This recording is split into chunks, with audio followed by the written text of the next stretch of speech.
As soon as the baby dinosaurs hatch from their eggs, the king orders them killed. Just then, the baby dinosaur's mother arrives and burns all the soldiers.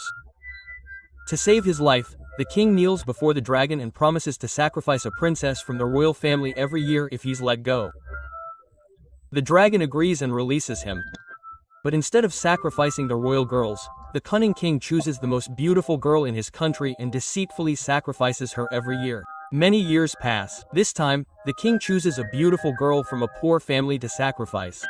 To deceive the girl's parents, the king asks for her hand in marriage to his prince, who readily agrees, and the match is finalized. Under the guise of marriage, they take the girl to the dragon's cave and make small cuts on both of their hands so that her blood mixes with the royal blood. Then, at the first opportunity, the prince picks up the girl and throws her into the dragon's lair. Luckily, the girl fell into the bushes, saving her life. She screamed in pain, unable to believe her would-be husband had betrayed her so badly. Hearing her cries, the dragon awakened and attacked her. She ran for her life inside the cave and hid in a place inaccessible to the dragon. The fall had left her with deep wounds, and the dragon's fire had also severely burned her leg. She had to get out of the cave somehow. She took some magical insects from the cave and put them in a bag to provide her with light.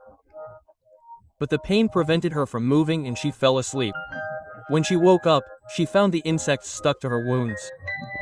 She shook them off in panic, but then realized that the insects had healed all her wounds.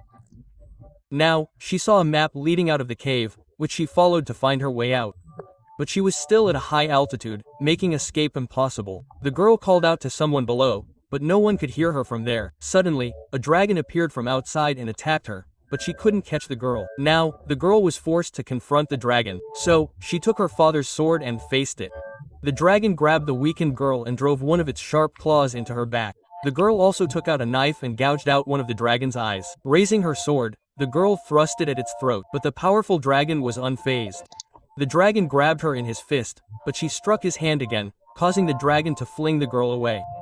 The girl then noticed that the strong wind was bouncing back off the cave walls. She used her brain and stood in front of the wall, provoking the dragon, which enraged the dragon, who used all his strength to shower fire on the girl. The girl's plan worked, and the dragon was engulfed in flames of its own. The girl took her sword and approached the dragon, looking like she was about to kill him. But the girl put down her sword. She took some magical worms from the pond and placed them on the dragon's wounds, healing them instantly.